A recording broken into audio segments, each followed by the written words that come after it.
இது வந்துட்டு தலைப்பு நோட்டீஸ் அச்சடிக்கும் போதே வீட்டுக்கு தம்பி கொண்டு வந்தான் ப்ரூஃப் பார்க்கறதுக்காக. அதை பார்த்தோன்னே நான் உடனே என்ன தலைப்பு கொடுத்துருக்காங்க அப்படின்னு சொல்லி ரொம்ப ஆர்வமாக வாங்கி பார்த்தேன். ஏன்னா எனக்கு எப்போவுமே எனக்கு தெரியாத டாப்பிக்காக தான் கொடுப்பாங்க. அதுக்கு படிக்கிறதுக்கு வேணுங்கிற மெட்டீரியலும் அனுப்பிச்சி கொடுப்பாங்க. நான் படித்து பார்த்துட்டு அதுக்கு என்னால் தெரிஞ்சதை சொல்லுவேன். பட் இந்த தடவை தலைப்பு பார்த்தோன்னே எனக்கு ரொம்ப சந்தோஷம். ஏன்னா எனக்கு மனசுக்கு ரொம்ப நெருக்கமான தலைப்பு கொடுத்துருக்காங்க அப்படின்னு சொல்லிட்டு. என்னென்னா இதில் அந்த தலைப்பு கொடுத்தப்போ என்ன பேசுறதுன்னு தெரியல, இந்த தலைப்பு கொடுத்தப்போ எதை விடுறது எதை பேசுறதுன்னு தெரியல.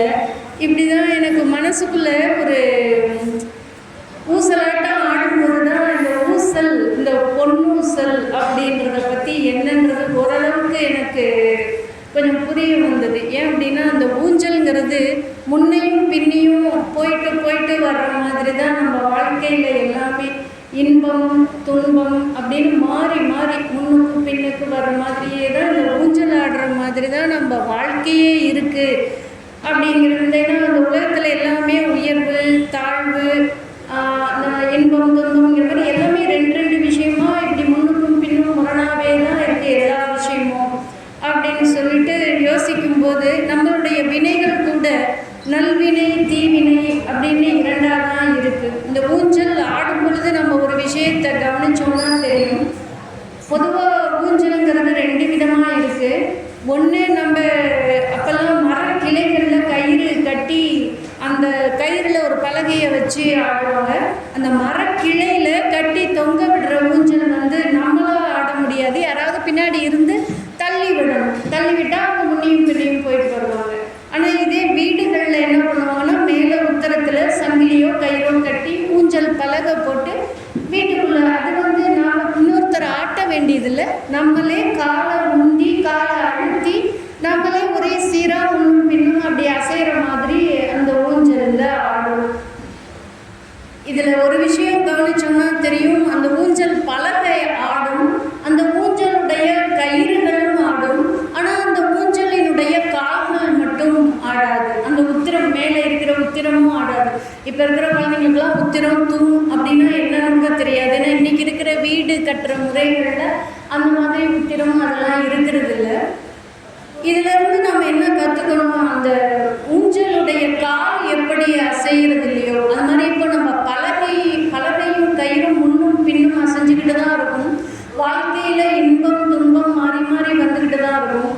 ஆனால் அசையாத திருவடிகளாகிய இறைவனுடைய திருவடிகளில் நம்மளுடைய மனதை அசையாமல் பற்றி கொண்டோமானால் நமக்கு அந்த இருமைகளால் வருகின்ற தீமை வராது. இன்பம்னாலும் சரி துன்பம்னாலும் சரி, அது எப்படி அந்த ஊஞ்சலினுடைய கால்கள் அசையாமல் இருக்கோ அது மாதிரி நம்மளுடைய மனசும் அசையாமல் இருக்கும். இப்போ இது வந்துட்டு திருவாசகத்தில் எல்லா பகுதிகளுமே மாணிக்கவாசக பெருமான் இறை அனுபவத்தை தான் அடைந்த இறை அனுபவத்தின் பிழிவாக வந்தது தான் திருவாசகம். ஆனால் அதிலிருந்து கொஞ்சம் மாறுபட்டது இந்த திருப்பொற்சுன்னம், திருச்சாழல், திருப்பொன்னூசல், திரு அம்மானை, இதெல்லாம் கொஞ்சம் மாறுபட்டதாக இருக்கும். எப்படி மாறுபட்டதாக இருக்கும் அப்படின்னு சொன்னால், ஆடும் பொழுது விளையாடும் பொழுது இதெல்லாம் திருவுந்தியார் இது மாதிரி பந்து விளையாடுறது, அம்மானை விளையாடுவது, ஊஞ்சல் ஆடுவது, இது போல் மகளிர் விளையாட்டுகள் சம்பந்தப்பட்ட பாட்டுகள். ஆனால் அந்த அந்த பாட்டில் ஒரு தனியான தாள கதி இருக்கும். அது எப்படின்னு பார்த்தீங்கன்னா, ஒரு பந்து விளையாண்டா ஒரு பந்தை தூக்கி போடும்போது பிடிக்கும்போது ஒரு வார்த்தை, அப்புறம் இந்த பக்கம் வரும்பொழுது ஒரு வார்த்தை. அது மாதிரி இந்த திருப்பொன்னூசல் எப்படி இருக்கும், திருப்பொற்சுன்னம் எப்படி இருக்கும்னா, அந்த உலக்கை எடுத்து குத்தும்போது ஒருத்தர் குத்துவாங்க, இன்னொருத்தர் மாற்று உலக்கை போடுறதுன்னு சொல்லுவாங்க. அப்போ இவங்க அந்த தாள கதி, ஒரு உலக்கை விழும்போது ஒரு சத்தம், அந்த உலக்கை வரும் பொழுது எந்த சொற்களை சொல்லணும், அந்த மாதிரி ஒரு தாள கட்டு ஒரு தாள கதி அந்த பாடல்களில் இருக்கும். அந்த நுணுக்கம் தெரிந்தவர்களால் தான் அந்த பாடல்களை அந்த ஓசை நயத்தோடு எழுத முடியும். அதே மாதிரி தான் இந்த திருப்பொன்னூசலில் ஒரு நல்ல நுணுக்கம் தாள கதி, எந்தெந்த இடத்துல அந்த கால் உந்தும் போது எந்த எழுத்து வரணும், அந்த சரியான ராகத்தில் சரியான தாளத்தில் அந்த பாட்டை படிக்கும் பொழுது நமக்கு அது புரிஞ்சிடும். திருப்பொன்னூசல்ங்கிற தலைப்பை பார்த்து நம்ம என்னமோ ஏதோன்னு நினச்சிக்க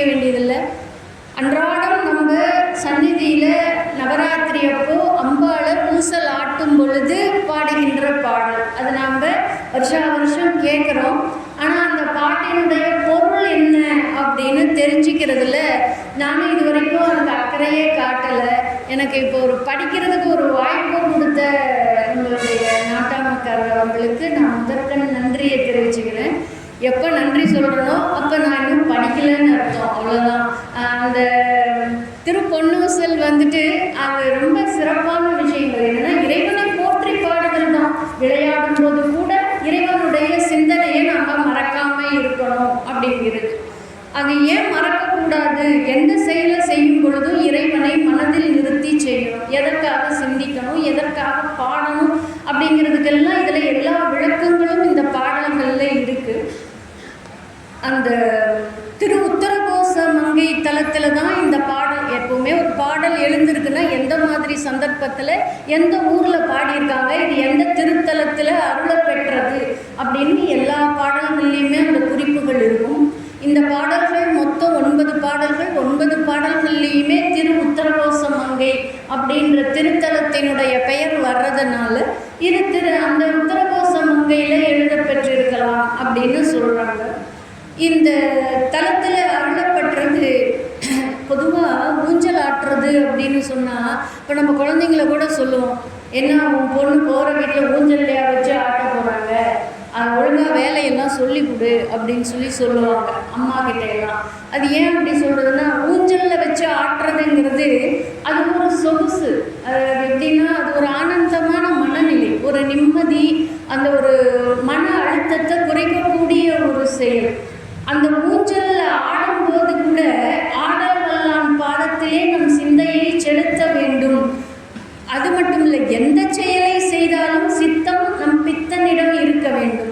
பொன்னம்பலமுடையானுடைய திருவடியை பொழுதெல்லாம் நாம் சிந்தித்திருந்தால் அந்த ஊசலாடுகின்ற பிறப்பு இறப்பு என்ற அந்த துன்பம் எல்லாம் நீங்கி ஈசனுடைய பேரருள் பெற்று பிறவி பிணி நீங்கும் அப்படிங்கிறது தான் இதனுடைய உட்பொருள் அப்படின்னு சொல்லலாம்.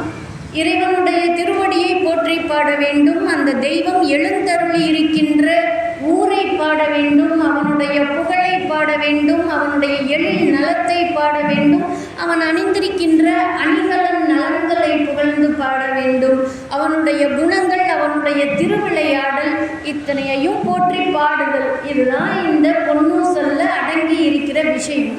ஆனால் ஏன் பாடணும் அப்படின்னு சொன்னால், இவர் இந்த போற்றி பாடுதலை இடையறாத சிந்தித்து கொண்டே இருந்தோம்னா நம்ம சிந்தை இறைவனை தவிர வேறு பொருள்களிடம் செல்லாது. நம் பாச வினைகளை வேறறுக்க வேண்டும் என்றால் அவன் புகழை பாடினோமானால் நம் சிந்தை தூய்மையாகும்.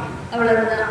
இதில் முதல் பாடல், ஏன்னா அதிக நேரம் எடுத்துக்கிட்டோம்னா 9 பாடல்களில் 4 பாடல்களுக்கு இன்றைக்கே பொருள் சொல்லிடலான்னு ஒரு மனசில் நினச்சிக்கிட்டு வந்திருக்கேன். அது எப்படி முடியும்லாம் எனக்கு தெரியல. எல்லாமே இறைவனுடைய திருவருள், அம்பிகையினுடைய மனம் வைத்தால்தான். நான் இன்றைக்கி இங்கே வந்து உட்கார்றேன், இன்றைக்கி வர்றேன், இன்றைக்கி பேசுகிறேன், எந்த தலைப்பு இது எல்லாமே நம்ம தீர்மானிக்கிறது இல்லை. நான் என்ன தான் பேப்பரில் எழுதிட்டு வந்திருந்தா கூட எழுதிட்டு வந்ததை நான் பேசணுமா, எழுதுறது என் வார்த்தையில் வருமா அப்படின்றது எல்லாமே சொல்ல முடியாது. எல்லாமே இறைவனுடைய திருவருள். அந்த இறைவனுடைய திருவருள் இருந்தால் தான் நம்ம வாயை திறந்தால் பேச்சு வரும், இல்லைன்னா காற்று தான் வரும்.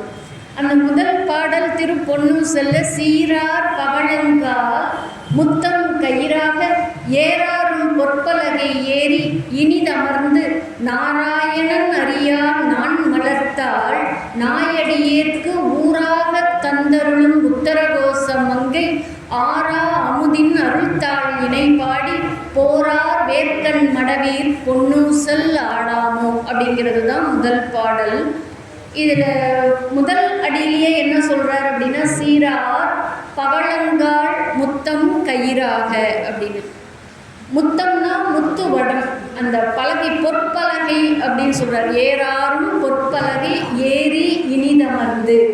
முதல்ல நாம் கூலாயிடணும், நாம் இனிதமர்ந்து அது வந்துட்டு நம்ம மனசு அந்த ஒரு நிம்மதியான மனநிலைமையில் இருக்கும்போது, நம்ம மகிழ்ச்சியில் இருக்கும்போது அந்த நிம்மதியான மனசுலேருந்து வரக்கூடிய சொற்கள் கொஞ்சம் நல்லதாக இருக்கும். அதனால் முதல்ல அவங்க கம்ஃபர்ட் ஜோனுக்கு கொண்டு வர்றாரு. அந்த போரார் வேர்க்கண் மடவீர் அப்படின்னு சொல்லி அந்த பெண்களை கூப்பிடுறார். அந்த பெண்களுடைய கண்கள் போரார் வேர்கண் அப்படின்னா அந்த கண்ணெல்லாம் வேல் மாதிரி இருக்கு. அப்படின்னா வேல் மாதிரினா வெற்றியை தரக்கூடிய விழிகள். அவங்களுக்கு எது வெற்றி? அந்த இல்லறம் நல்லறமாக நடந்தால் அதுதான் பெண்டிற்கு சிறப்பு. அந்த வெற்றியை தரவல்ல அந்த கண்கள். ஏன் அந்த கண்களை சொல்றார் அப்படின்னு சொன்னா, அந்த கண்கள் தான் அந்த கருணை மிகுந்த கண்கள், அந்த உள்ளம் நிறைந்த கண்கள். அந்த கண்கள் நம்மளுடைய குணத்தை காட்டி கொடுக்கும்னு சொல்லுவாங்க. அந்த ஒரு பெண் மகிழ்ச்சியா இருக்காளா இல்லை துன்பமா இருக்காளான்னு வாய் விட்டு சிரிச்சா கூட, வாய் சிரித்தாலும் கூட அந்த கண் காட்டி கொடுக்கும். அதனால தான் போரார் வேர்கண் மடவீர். அந்த குடும்பத்தில் அந்த குடும்பத்தினுடைய வெற்றிக்கு காரணமாக இருக்கின்ற வேர்கண் மடவீர் அப்படின்னு சொல்லி அவங்கள கூப்பிட்டு நம்ம பொன்னூசல் ஆடுவோமா. ஒரு தோழி தான் மட்டும் தனியாக விளையாடுற விளையாட்டு அல்ல, தோழிகளோடு சேர்ந்து விளையாடுகின்ற விளையாட்டு. அவங்கள நீங்கள் ஆடுங்க, வாங்க நம்ம ஆடலாம்னு கூப்பிடும் பொழுது என்ன சொல்லி ஆடலாம் அப்படின்னு சொல்லி அவங்க முதல்ல சொல்கிறாங்க. சீரார் பவளம் கால். அந்த ஊஞ்சலுக்கு நிறுத்தப்பட்டிருக்கின்ற கால் பவளத்தால் ஆனதுன்னு சொல்கிறார். அந்த ஊஞ்சல் பலகை தொங்குகின்ற கயிறு முத்து வடங்களால் ஆனது அப்படின்னு சொல்கிறார். ஏன் இதையெல்லாம் சொல்லணும்? ஒரு ஊஞ்சல் பலகைன்னு சொன்னால் புரியாதா நமக்கு? அப்படின்னா அவங்க அவ்வளோ செல்வ செழிப்போடு இருந்திருக்காங்கன்னு பொருள். அந்த பெண்கள்லாம் அப்போ செல்வ செழிப்போடு இருந்தால் நம்ம என்ன நினைப்போம்? கோயிலுக்கு போகணும்னு நினைப்போமா? நமக்கு ஒரு குறையும் இல்லை, வேணுங்கிற 7 தலைமுறைக்கு வேணுங்கிற சொத்து நம்மக்கிட்ட இருக்குது, இவ்வளோ வசதி இருக்குது. நம்ம என்ன நினைக்கிறோம்? நம்ம மனசில் ஒரு குறை இருந்தால் தான் கோயிலை நாடி வரணும் அப்படின்னு நம்மளுடைய மனசு அப்படிதான். நமக்கு கோயில் வந்திருக்க என்ன அதிசயமாக இருக்குது அப்படின்னு கேட்பாங்க. ஏன்னா நம்ம ஏதோ ஒரு குறையை தீர்க்க வேண்டி இறைவனிடத்துல வேண்டுதல் வைக்கிறதுக்காக கோயிலுக்கு வரணும்.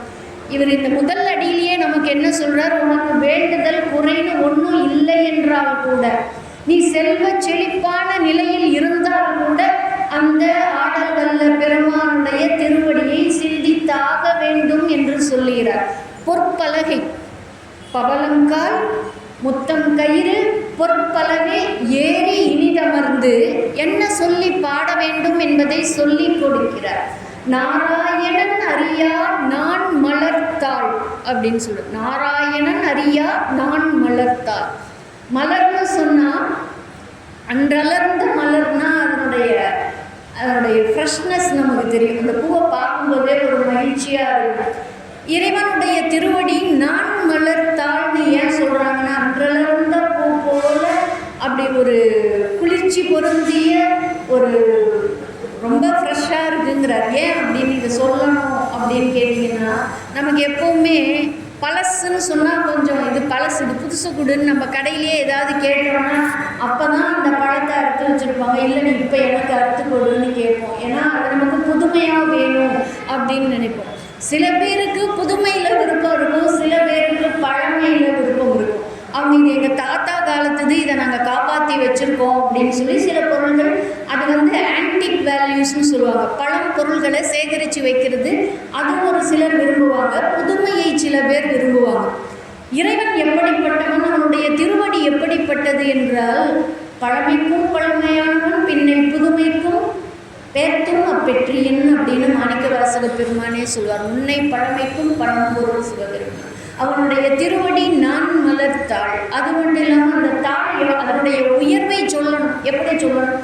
நாராயணனே பார்க்க முடியாத திருவடி. ஏன் பார்க்க முடியாத திருவடி அப்படின்னு சொல்கிறார். இந்த கதையெல்லாம், புராண கதையெல்லாம் உங்களுக்கு தெரிஞ்ச விஷயமா தான் இருக்கும். அது என்னன்னா, இறைவனை அடிமுடி காணுவதற்காக அயனும் மாலும் கிளம்புகிறாங்க. இறைவனுடைய திருவடியை தேடி நாராயணன் செல்கிறார். அது எப்படி ஒரு உருவம் எடுத்து போகிறார் அப்படின்னா, பன்றியாக உருவம் எடுத்து அவர் அந்த நிலத்தை தோண்டிக்கிட்டே போய்கிட்டே இருக்கிறார். கடைசி போயிட்டே இருக்கார். அவருக்கு அந்த திருப்பாதம் கண்ணிலே தென்படவே இல்லை. ஏன்னா அவர் தன்னுடைய முயற்சியாலே தான் கண்டுவிட முடியும் என்று நினைத்து முயற்சி செய்கிறார், முடியவில்லை. கடைசியிலே அவர் அந்த ஜெய ஜெய போற்றி என்று பெருமானை வாழ்த்துகிறார், வாழ்த்தி போற்றி பாடுகிறார். அப்பொழுதும் காண முடியவில்லையா? அந்த திருவடியை பற்றி அவர் சொல்கிறார்.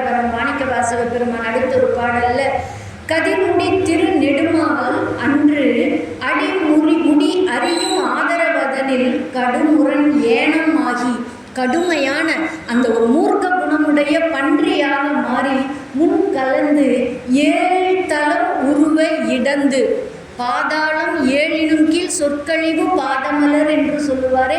பாதாளம் 7னுக்கும் அப்பால் இருக்கின்ற இறைவனுடைய திருவடியை தேடி 7 உலகம் இடந்து அந்த பாதாளத்தில் 7 உலகம் தாண்டி இடந்து பின் எய்த்துனா ரொம்ப டயர்டாகிடும். தோண்டி இந்த மூக்க குணம் மூக்க ஆவேசம் குறைந்து ரொம்ப வருந்தி கூலி முதல்வ ஜெய ஜெய என்று வழுத்தையும் காணா மலரடி இணைகள் அப்படின்னு சொல்கிறார்.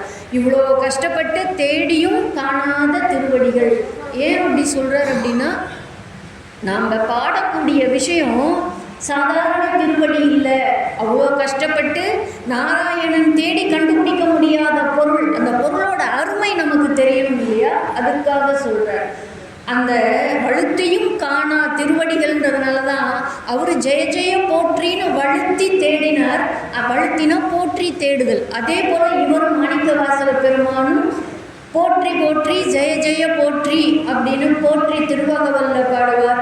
பொய்தான் தவிர்ந்து உன்னை போற்றி ஜெய ஜெய போற்றி என்னும் கைதான் நெகிழவிடேன் அப்படின்னு சொல்லி அந்த ஜெய ஜெய போற்றி அப்படிங்கிறத அவருடைய திருவடியை போற்றி அப்படின்றத இடைவிடாமல் சொல்லிக்கிட்டே இருப்பேன் அப்படின்னு மாணிக்கவாசக பெருமான் சொல்கிறார். ஏன் அவர் வழுத்தையும் காணா திருவடிகள் இந்த வார்கடல் உலகினில் நாம் வழுத்ததற்கு எளிதாய் வந்திருக்கிறது அப்படின்னு சொல்கிறார். அந்த நாராயணன் தேடி கண்டுபிடிக்க முடியாத திருவடி இந்த உலகத்தில், நாம் வாழ்கிற உலகத்தில் நாம் போற்றி செய்வதற்காக இங்கே வந்திருக்கிறது அப்படின்னு சொல்கிறார். அது மட்டும் இல்லைங்க, அவர் என்ன சொல்கிறார், நாயடியேற்கு ஊராக தந்தருளும் உத்தரகோசம் இங்கே. நாயடியேன் நாயை விட கீழானவன்னு தன்னை சொல்லிப்பார். ஏன் அப்படின்னா, நம்ம உயிர்களினுடைய நிலை அப்படிப்பட்டதுன்னு சொல்கிறார். பொதுவாக இந்த உலகத்தில் பிறவின்னு எடுத்துட்டோம்னா அது ஈன பிறவின்னு தான் நம்ம சொல்லணும். உயர்ந்த பிறவியாக ஆகணும் அப்படின்னு நம்ம நினைச்சோம்னா அந்த இறைவனுடைய திருவடியை போற்றி பாடணும். நாயடியேற்கு ஊராக தந்தருளும் அப்படின்னு சொல்லுவார். ஊர் அப்படின்னா என்ன, ஊர் எந்த ஊர் அப்படின்னு கேட்டால் உங்கள் சொந்த ஊர் எதுன்னு கேட்பாங்க. சொந்த ஊர்னா பரம்பரையாக நம்ம வாழ்ந்துட்டு வர்ற ஊர். உனக்கு ஊர் இல்லை பேர் இல்லையா அப்படின்னு கேட்பாங்க யாரையாவது. உனக்கு சொந்த ஊர் எதுன்னு கேட்குற மாதிரி. மாணிக்கவாசக பெருமானுக்கு எது ஊர் அப்படின்னா, நாரணன் காணா மலரடி இணைகள் தான் அவர் வசிக்கின்ற ஊராக. யார் கொடுத்தாங்க அவருக்கு ஊரை? இறைவன் கொடுக்கிறார். நாயடியேற்கு ஊராக தந்தருளும் உத்தரகோசம் அங்கே ஆறா அமுது அப்படின்னு சொல்கிறார். இறைவனுக்கு அவர் வச்ச பேர் ஆறா அமுது. இன்னைக்கும் கூட நிறைய பேர் ஆறா அமுதன்னு பேர் வச்சுக்கிறாங்க. ஆறா அமுதுன்னா என்ன அப்படின்னு முதல்ல தெரிஞ்சுக்கணும். ஆறா அமுதுன்னா தெவிட்டாத அமுது. ஒரு இனிப்பு ஒரு ஸ்வீட்டு சாப்பிட சொல்லி கொடுத்தாங்கன்னா எவ்வளோ சாப்பிட முடியும்? ஒரு ஜிலேபி ரொம்ப பிடிக்குது, ஒரு குலோப் ஜாமுன் ரொம்ப பிடிக்குது அப்படின்னா ஒரு 10 சாப்பிடலாம். ரொம்ப விரும்பி சாப்பிட்றவங்க ஒரு 20-30 சாப்பிடுவாங்க. அதுக்கு மேலே வயிற்றுலேயும் இடம் இருக்காது, நாக்கும் தெவிட்டு போயிடும். சக்கரை பொங்கல்னு பிரியமாக கேட்போம். ஒரு கைப்பிடிக்கு மேலே அதை சாப்பிட முடியாது. இந்த ஆறா அமுதுன்றது என்னென்னா, தெவிட்டாத அமுது மட்டும் இல்லை, பிறவி பிணியை தீர்க்க வல்ல மருந்து. அந்த ஆறா அமுது ஆகிய சிவபெருமானுடைய திருவடிகள் நம்மளுடைய பிறவி பிணியை தீர்க்க வல்ல ஆறா அமுது. அவனுடைய அருள் தாழ் இணைப்பாடி போரார் வேர்க்கண் மடவீர் பொன்னூசல் ஆடாமோ அப்படிங்கிறது முதற் பாடல். தினமும் இந்த பாடலை நாம் செவி கொடுத்து கேட்டுக்கிட்டு தான் இருக்கோம். இனிமே கேட்கும்போது இன்னும் கவனமாக கேட்போம். சீரார் பவளங்கார் முத்தம் கயிறாக ஏறாரும் பொற்பலகை ஏறி இனிதமர்ந்து நாராயணன் அறியா நான் மலர்த்தால் நாயடியேற்கு ஊராக தந்தருளும் உத்தரகோசம் அங்கே ஆறா அமுதின் அருள்தாள் இணைபாடி போரார் வேர்க்கண் மடவீர் பொன்னூசல் ஆடாமோ. முதல்ல இறைவனுடைய திருவடியை போற்றி பாடும் பாடல் முதற் பாடல். அந்த நம்மளுடைய அந்த இறைவனுடைய திருவடியின் பெருமையை எந்த அளவுக்கு தெரிஞ்சுக்கிறோமோ, பெருமையை முழுசாக தெரிஞ்சுக்க முடியாது. ஒன்று நம்ம தெரிஞ்சுக்க முடியும், நம்ம எவ்வளோ கீழானவங்கிறது நமக்கு தெரியும். ஏதாவது நம்மளை கேட்டோம்னா நமக்கே தெரியும், நம்மளை விட கேட்டவங்க இந்த ஊரில் யாருமே இல்லைன்றது நம்ம மனசாட்சிக்கு தெரியும் இல்லையா? அது மாதிரி நம்ம ஒவ்வொரு உயிரும் தன்னுடைய கீழ்மையை உணர்ந்தால் போதும் அவனுடைய பெருமை தன்னாலே விளங்கிவிடும்.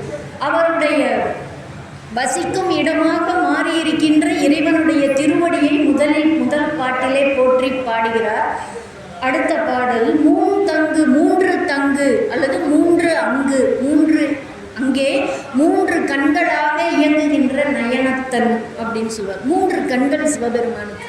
நமக்கு தெரியும், நமக்கெல்லாம் 2 கண்ணுன்னா பெருமானுக்கு 3 கண். அது எக்ஸ்ட்ரா ஒரு கண் என்னன்னா நெற்றிக்கண் அப்படிங்கிறது நமக்கு தெரியும். எம்பெருமான் ஜோதி வடிவானவன். அவனுடைய வலதுகன் சூரியன், இடதுகன் சந்திரன், நெற்றியிலே இருப்பது அக்னி என்று சொல்லுவார்கள். ஏன் அப்படி சொல்கிறாங்கன்னா, அக்னி எப்பவுமே விளக்கேற்றினோம்னா அதனுடைய சுடர் மேல் நோக்கி இருக்கும். அக்னி எப்பவுமே மேல் நோக்கி இருப்பது. அதனால் இறைவனுடைய நெற்றிக்கண் மேல் நோக்கிய வடிவமாக இருப்பதால் அது அக்னி சொரூபமாக சொல்லுவார்கள்.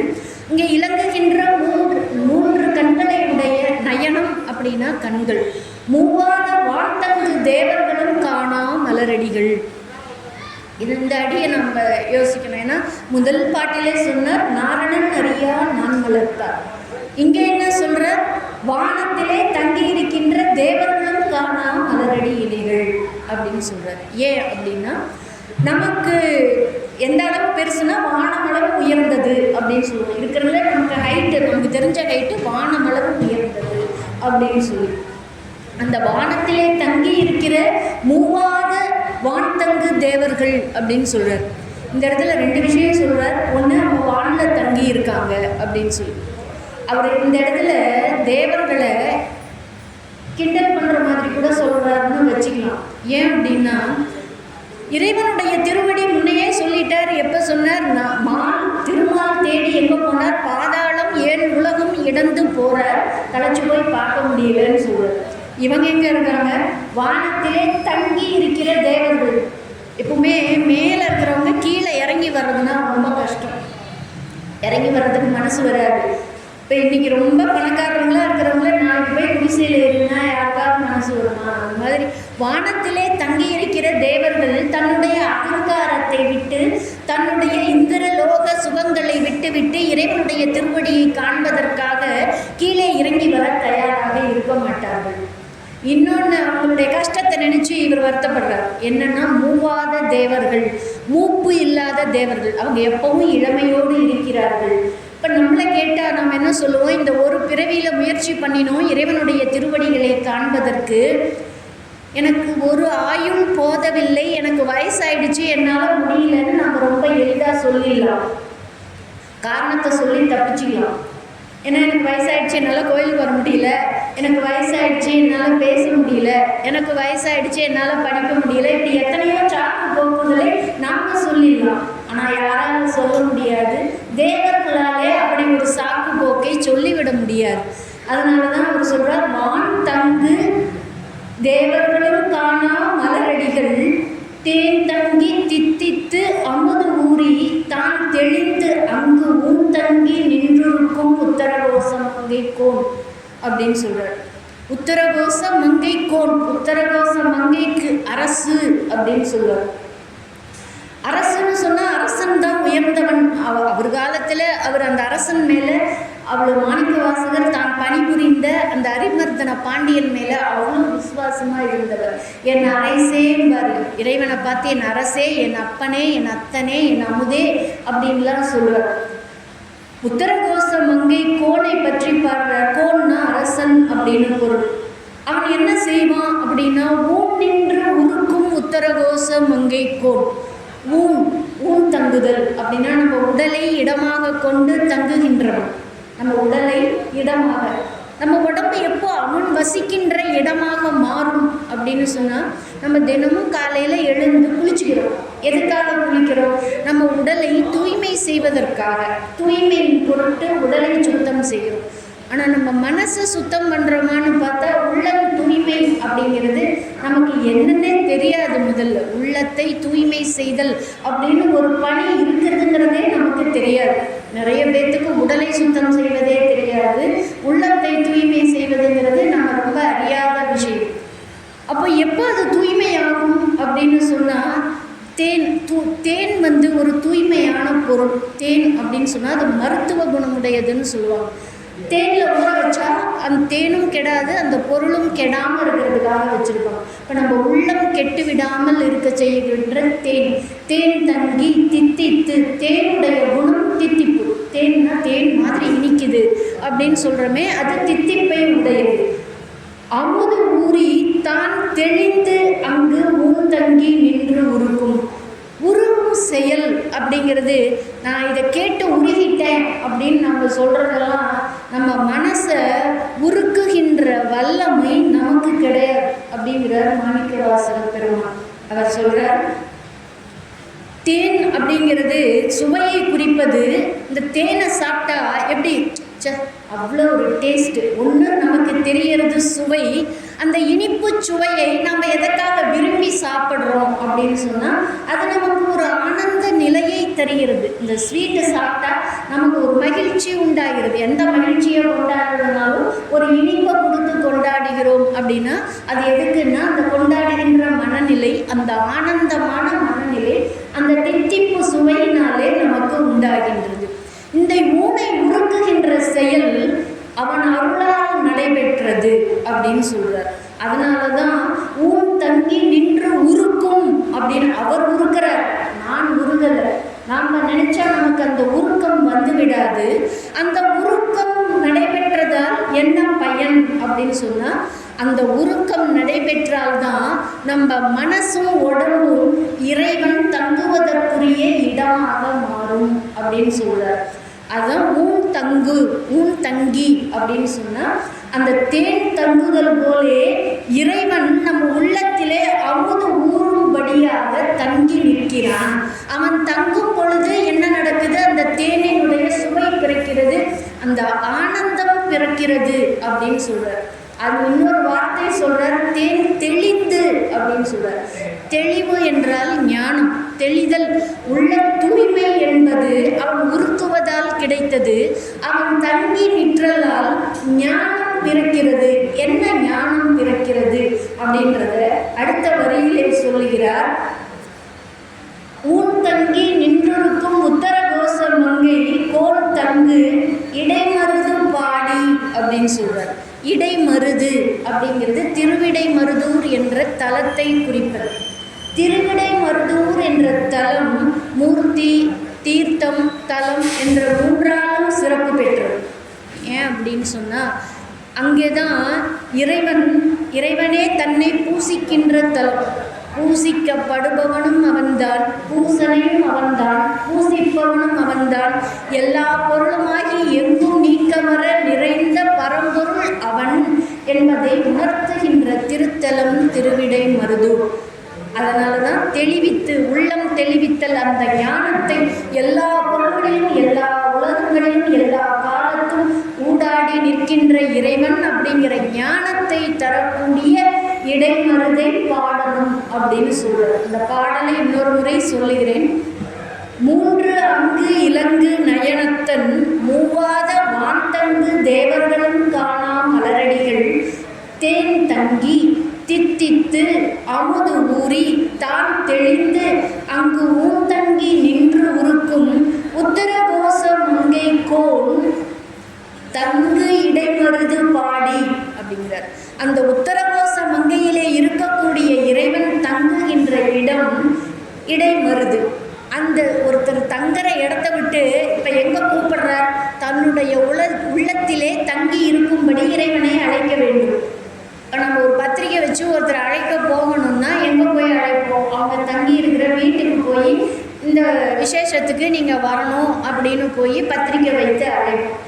இப்போ இவர் இடைமருதை ஏன் பாட வேண்டும் என்று சொல்லுகிறார் என்றால், அங்கே தங்கியிருக்கின்ற உத்தரகோச மங்கை கோல் தன் உள்ளத்திலே வந்து தங்கி இருக்கும்படி வேண்டுவதற்காக, வரவேற்கிறதுக்கு, அழைப்பு கொடுக்கறதுக்கு அந்த இடைமருதை பாடி போற்றி பரவ வேண்டும் என்று சொன்னார். நான் முதலிலே சொன்னது போல, முதலிலே இறைவன் திருவடியை போற்றி பாடினார். இரண்டாவது பாடலிலே அவன் தங்கி இருக்கின்ற இடமாகிய திருவிடைமருதூரை போற்றி பாட வேண்டும். அதை எப்படி சொல்றார்? அந்த பெண்களை எப்படி அழைக்கிறார்? குல மங்கை போன்று பொன்னூசல் ஆடாமோ. மங்கை அப்படின்னு சொன்னால் மயில் என்று பொருள். மயில் போன்ற சாயலை உடைய அன்ன நடையீர், அன்னம் போல மயில் போன்ற சாயல், அன்னம் போன்ற நடை. பெண்களுடைய நடைக்கு அன்னத்தை சொல்லுவார்கள். இங்கே அன்னத்தை சொல்வதற்கு வேறொரு காரணமும் இருக்கிறது. ஊஞ்சல் வேகமாக ஆடினா விழுந்துருவாங்க.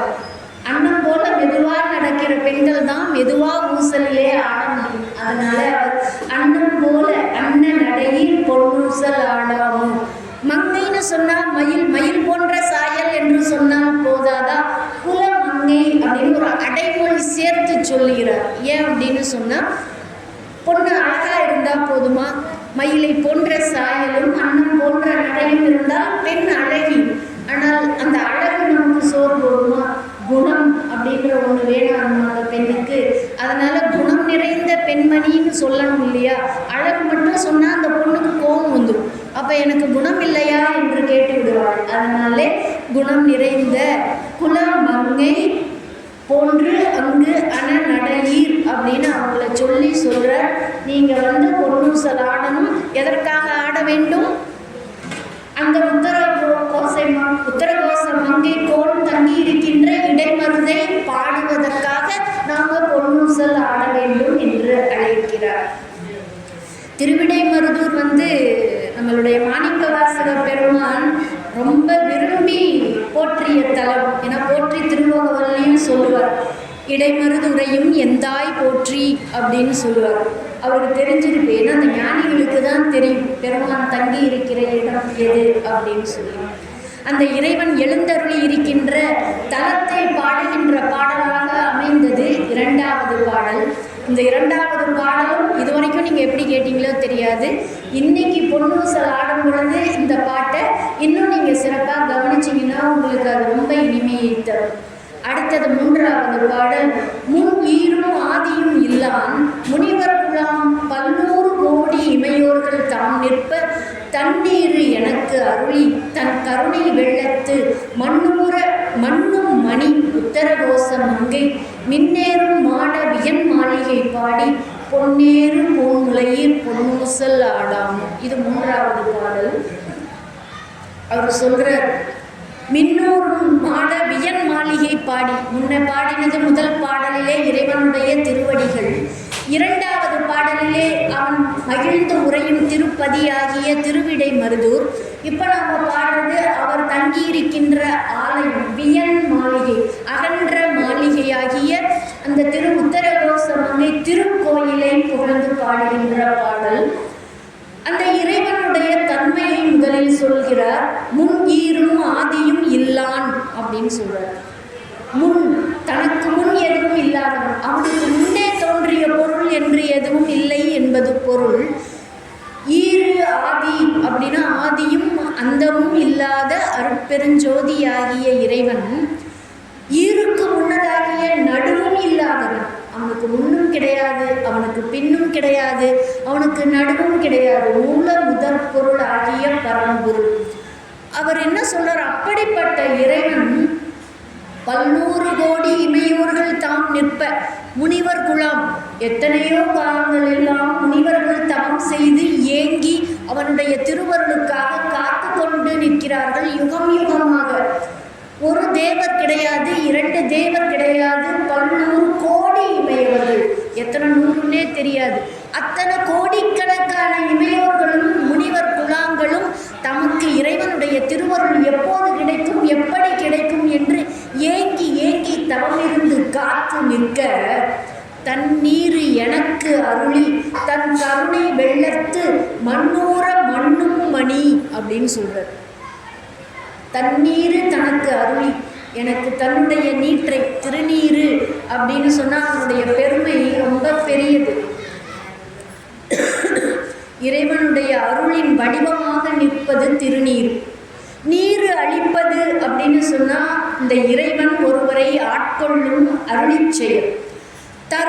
தன்னுடைய கருணை வெள்ளத்து மண் ஊற, கருணை வெள்ளம், இறைவனுடைய கருணை வெள்ளம் அப்படிங்கிறார். வெள்ளம்னா எவ்வளோ பாடுபடணும். மழை பெஞ்சு இன்றைக்கி கொல்கத்தாவில் வெள்ளத்தில் எவ்வளோ அவதிப்படுறாங்கன்னு நமக்கு தெரியும். நியூஸில் இன்றைக்கி தான் போடுறாங்க. கருணை துளி இறைவனுடைய ஒரு கருணை துளிப்பட்டா போதும்னு ஏங்கி கிடக்கிறாங்க 11 கோடி தேவர்களும் முனிவர்களும். இவரை என்ன பண்ணுறாராம் பெருமான், கருணை வெள்ளத்தில் அடிச்சுட்டு போகிறது மட்டும் இல்லையா, அந்த வெள்ளத்திலே அழுத்து வித்த திருவடிகள் என்று சொல்கிறார். கருணை வெள்ளத்தில் முக்கி விடுறாராம் இவர். எதற்காக அப்படின்னு சொல்கிறார். ஏன்னா சிவபுராணத்திலேயே சொல்கிறார், பெருங்கருணை பேராரே அப்படின்னு சொல்கிறார். கருணை வெள்ளமாகிய இறைவன் எதற்காக வெள்ளமாக வர வேண்டும் அப்படின்னு சொன்னால், நம்முடைய தீவினைகள்லாம் பெரும் நெருப்பு. நம்ம வீட்டில் நாம் அடிக்கடி அடுப்பில் இருந்து இறக்கும்போது அந்த துணி கொஞ்சம் நெருப்பில் பிடிச்சிக்க வாய்ப்பு இருக்குது. அதுக்கெல்லாம் நம்ம ஃபயர் சர்வீஸ் எல்லாம் கூப்பிட மாட்டோம், நாமளே அதை தனிச்சிடறோம், இல்லைன்னா தூக்கி போடுறோம். அது சிறு நெருப்பு. ஆனால் இதே பெரிய நெருப்பு அப்படின்னு சொன்னோம்னா நம்ம தீயணைப்பு படைக்கு ஃபோன் பண்ணி உடனே வர சொல்லி கூப்பிடும். பெரிய நெருப்புக்கு ஃபயர் சர்வீஸ் தான் வந்தாங்க. அவங்க என்ன பண்ணுவாங்கன்னா, அந்த நிறைய கருவிகள்லாம் வச்சுருக்காங்க அந்த தீ அணைக்கிறதுக்கு அப்படின்னு சொல்லி. அந்த தீயணைப்பு படையினர் வச்சிருக்கிற அந்த பம்பில் இருந்து தண்ணி வர்ற ஸ்பீடை என்னைக்காவது பார்த்துருக்கோமாங்க அப்படின்னு பார்த்தா, அது வெள்ளம் போன்ற வேகத்தோடு அந்த தண்ணீரை பீச்சி அடிப்பாங்க. ஏன்னா அந்த பெரிய நெருப்பு அப்பொழுது தான் அணையும். இந்த இறைவனுடைய கருணை ஏன் வெள்ளமாக வருகிறது என்று சொன்னால், நம்முடைய தீவினைகள், நாம் சேர்த்து வச்சிருக்கிற தீவினையெல்லாம் பெரிய பயம், பெரும் நெருப்பு. அந்த நெருப்பை அணைப்பதற்கு நம்மாலே ஆகாது. அதனாலே இறைவனுடைய பெரும் கருணை வெள்ளம் வந்து நம்மளுடைய தீவினைகளை முழுக வைக்கிறது. அப்புறம் இன்னொன்று சொல்கிறார் இல்லையா, அந்த கருணை வெள்ளத்து அழுத்து வித்தார். இவரை ஏன் அந்த வெள்ளத்திலேயே அழுத்தி வச்சிருக்கார் அப்படின்னா, ஒரு ஆபத்து வந்தால் காப்பாற்றுறதுங்கிறது வேறு, இனிமே வராமல் அதுக்கு என்ன பாதுகாப்பு ஏற்பாடுகள் பண்ணணும் அப்படிங்கிறது வேறு. இந்த இறைவன் கருணை வெள்ளத்தினால் என்னுடைய தீவினைகளாகிய பெரிய நெருப்பை அவித்தார். அது மட்டும் இல்லை, மீண்டும் தீவினைகளை என்னை பற்றாதிருக்கும் பொருட்டு அந்த வெள்ளத்திலே அழுத்து வித்தான் அப்படின்னு சொல்கிறார். இறைவனது கருணை ஒளி வெள்ளமாக வந்ததனால் என்னுடைய வினை மீண்டும் தொடராமல் அந்த வினைகள் முற்றுமாக அழிந்தது அப்படின்னு சொல்கிறார். நம்மளுடைய தீவினைகள் முற்றுமாக அழிய வேண்டும் என்று சொன்னால் அந்த இறைவன் எழுந்தருளி இருக்கின்ற திருக்கோயிலை போற்றி பாட வேண்டும் என்பதற்காக எழுந்த 3வது பாடல் இது. அடுத்து 4வது பாடல், நஞ்சமர் கண்டத்தன் அண்டத்தவர் நாதன் மஞ்சு தோய் மாட மணி உத்தரகோசம் மங்கை.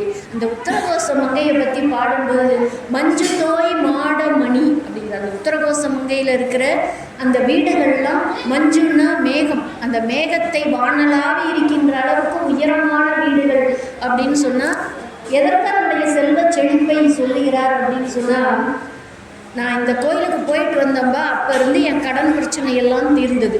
நான் அந்த கோயிலுக்கு போயிட்டு வந்தேன், என் பொண்ணு நல்ல மதிப்பெண்களை பெற்றார். நான் அந்த கோயிலுக்கு போய் வந்தேன், என் பெண்ணிற்கு திருமணம் நல்ல முறையிலே நடைபெற்றது. இப்படியெல்லாம் நாம் ஒரு பயன் கருதி ஒரு ஆலயத்துக்கு போகிறோம். ஒரு ஆலயத்தை பற்றி நாம் சொல்லும்போது அடுத்தவர்களிடம் சொல்லுவோம், நீ அந்த கோயிலுக்கு போயிட்டு வாப்பா அப்படின்னு சொல்லுவோம். இன்னும் சில பேர் சொல்லுவாங்க, நான் குலதெய்வம் கோயிலுக்கு போயிட்டு வந்தேன், அப்போ வந்து ஒரு நல்ல சேஞ்ச், ஒரு நல்ல வாழ்வியல் மாற்றம் எனக்கு தெரிஞ்சது, நீயும் போய் தான் பாரு அப்படின்னு சொல்லுவோம். அதுபோல் இங்கே மாணிக்க வாசக பெருமான் சொல்கிறார், இந்த ஆலய புகழை நாம் பாடுவதுனால், இந்த ஆலயத்தில் போனால் நமக்கு என்ன கிடைக்கும் அப்படிங்கிறத சொல்லும் பொழுது நமக்கு சொல்கிறார். அந்த உத்தரகோச மங்கையை பற்றி சொல்லும் பொழுது அவருடைய செல்வ செழிப்பை ஏன் சொல்கிறார் அப்படின்னு சொன்னால், அங்கே இருக்கின்ற இறைவன் அங்கே இருக்கிற மக்களை செல்வ செழிப்புன்னு எதுக்காக சொல்கிறோன்னா, நம்மளுடைய பெரும்பாலான பிரச்சனைகளுக்கு காரணமாய் இருப்பது பொருள் பற்றாக்குறையினால் நாம் ஒரு பிறந்ததுலேருந்து கடைசியில் போகிற வரை எல்லாருக்கும் பணம் தேவைப்படுது. ஒரு வாழ்க்கையில் ஒரு பொருள் இருக்கிறவங்க எல்லாருமே சந்தோஷமாக இருக்காங்கன்னா அப்படி சொல்ல முடியாது. பட் அடிப்படை தேவைகளை பூர்த்தி செய்வதற்கு அதுவும் ஒரு கருவியாக இருக்கிறது. அதனால் அந்த செல்வ செழிப்பை அந்த ஊரை பற்றி சொல்லும் பொழுது சொல்கிறார் அப்படின்னா, அதுக்கு காரணம் அங்கே இருக்கிற மக்கள் குறையேதும் இல்லாமல் வாழ்வதற்கு வேண்டிய வாழ்க்கை வசதிகளை பெருமான் அருளுகிறார். மஞ்சு தோய் மாட மணி உத்தரகோச மங்கை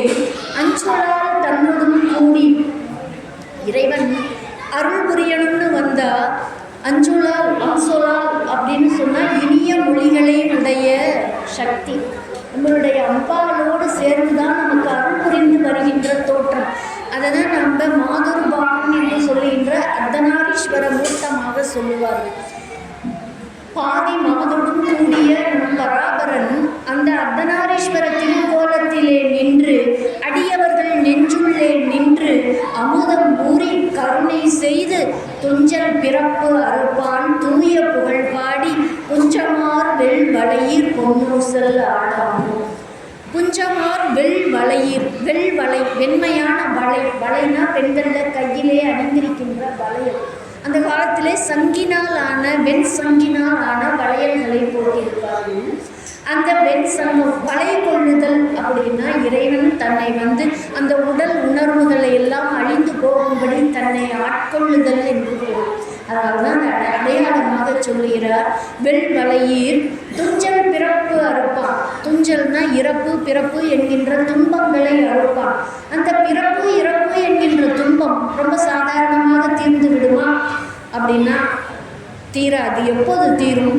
அஞ்சுளான் தன்னுடன் கூடி அடியவர்கள் நெஞ்சுள்ளே நின்று, அடியவர்கள் நெஞ்சுக்குள்ளே நிற்கணும். முதலிலே தரிசனம் தரணுமா? மாதொரு பாகனாக அடியவர்களுக்கு கண்ணார தரிசனம் செய்ய வேண்டும். அந்த தரிசனம் செய்த பிறகு அந்த பெருமான் அந்த அடியார்களுடைய நெஞ்சுக்குள்ளே நின்று அமுதம் பூரி கருணை செய்து அப்படிங்கிறார். அவர் அந்த நெஞ்சுக்குள்ளே அடியவர் நெஞ்சுக்குள்ளே இறைவன் இருக்கிறார் என்பது எப்படி தெரியும்? அந்த பேரானந்த நிலை. ஒருத்தர் சந்தோஷமா இருக்காருன்னா அவங்க முகமே காட்டி கொடுக்குற மாதிரி இறைவன் தன்னுடைய நெஞ்சுக்குள்ளே அடியவர்கள் நெஞ்சுக்குள்ளே இருக்கிறார் என்று சொன்னால் அவர்களுடைய பேரானந்த நிலை அந்த வெளியிலே இவர்களுடைய மனதிலே இறைவன் இருக்கிறான் என்பதை காட்டிக் கொடுக்கும். இறைவனுடைய காட்சி என்பது உடனடி பயன். பிறவிப்பினை நீங்குவது என்பது நீண்டகால அந்த பயன், நிலைத்த பயன். நீண்டகால பயன் என்று கூட சொல்லக்கூடாது, அது நிலைத்த பயன். அதனால அவனுடைய தூய புகழ். இப்போ நம்ம ஒருத்தர் புகழ்ச்சியாக பேசுகிறோம், ஐயா உங்களை மாதிரி உங்களை அடிச்சுக்கிறதுக்கு ஆளே இல்லை அப்படின்னு சொல்லுவோம். அவர் இருக்கிற வரைக்கும் தான் அந்த புகழ். ஆனால் இறைவனுடைய புகழ் என்பது தூய புகழ். அதனால் நீங்கள் யாரையாவது புகழணும் அப்படின்னு நினச்சிங்கன்னா தூய புகழை உடைய இறைவனுடைய புகழை பாட வேண்டும் என்று 4வது பாடலிலே சொல்லுகிறார். நேரம் ஆகிவிட்டபடியால் இந்த 4 பாடல்களோடு நான் நிறுத்துகிறேன். அதை வரிசைப்படுத்தி சொல்லணும்னா முதலிலே இறைவனுடைய திருவடியை பாட வேண்டும், பிறகு அவன் இருக்கும் திருத்தலத்தை பாட வேண்டும், அவனுடைய புகழை போற்றி பாட வேண்டும் என்று சொல்லி அவனுடைய புகழை போற்றி பாடக்கூடிய இந்த பொன்னூசல் பாடலை இன்று நாமும் கேட்டு மகிழ்வோம் என்று சொல்லி சிவா திருச்சிற்றம்பலம்.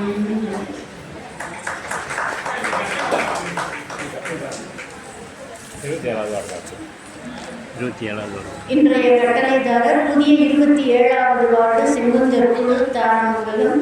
இந்த கட்டளைதாரர்கள் தங்களுடைய வாழ்வில் அனைத்து செல்வங்களையும் சக்தி மாரியம்மனுடைய அருளினாலும் சொர்க்கேச பெருமானுடைய திருவருளினாலும் அனைத்து நலங்களும் பெற்று இன்புற்றுவார். எல்லாம் வல்ல இறைவியின் கருணையை வேண்டி வணங்குகிறேன். சிவா திருச்சிற்றம்பலம்.